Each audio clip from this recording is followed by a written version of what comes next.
Now that we understand how Civil 3D uses grading criteria to automate the grading, let's go ahead and create some grading objects. We're going to open up our exercise here, 1302 Grading Create.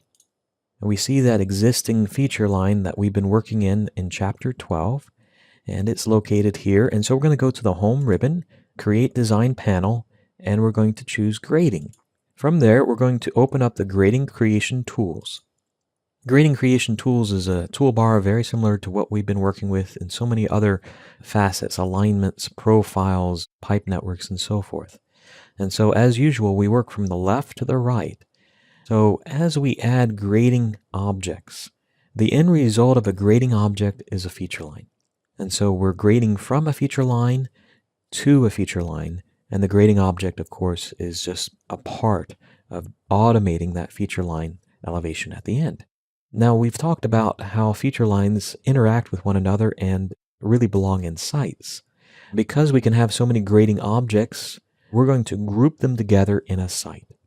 And so we're going to click on the far left button to set our grading group. Because there are no current grading groups in the drawing, it recognizes that we need to go ahead and create one. So we're going to name it Pond. I usually name the grading group the same as the site because it's rare for me to ever find a need to create more than one grading group per site. I also love this feature. It allows us to create a surface automatically from the grading group.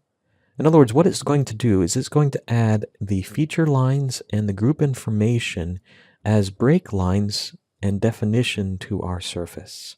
In addition, it will recognize outer boundaries and hide boundaries based upon the feature lines we select. It gives a great visual to make sure that as we grade, we're grading in a way that is accurate for a proper model. I'm going to go ahead and click OK. Because I said automated surface creation, it pops up and says, okay, I'm about to create a surface. Here are all the settings. Just confirm they look good. I click OK. And so I'm currently in my grading group called Pond. My surface that I'll grade to is existing grade. And then, of course, we can change the layers. We can also change the set that we're working in.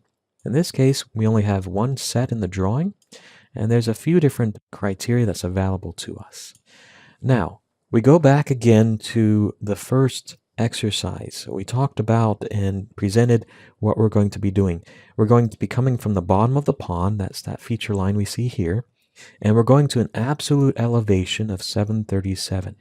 How we're going to get there is by a slope of 3 to 1. Now, before we do that, let's just kind of compare and get an understanding of the bottom of our pond. We're going to use the elevation editor to see the elevations.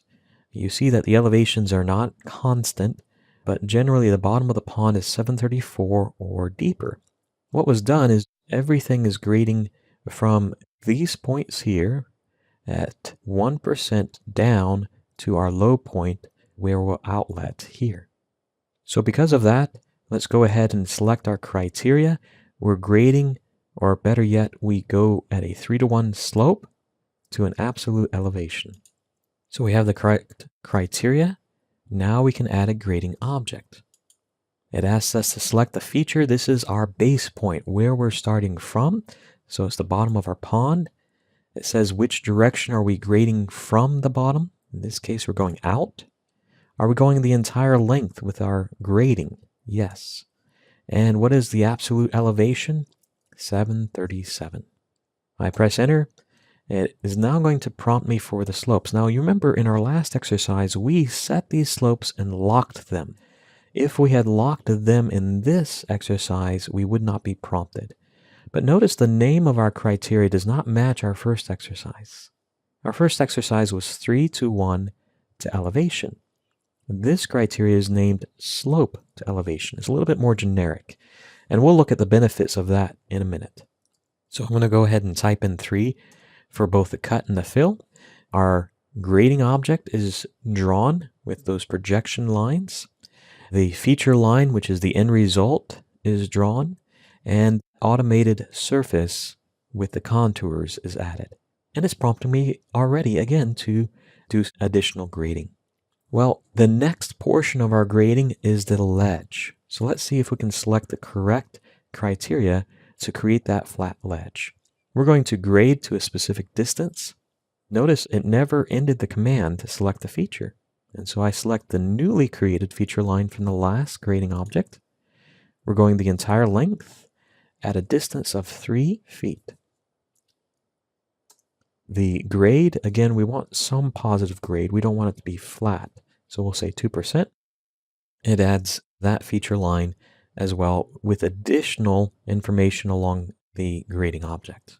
The next portion of our pond, a slope to a specific or absolute elevation.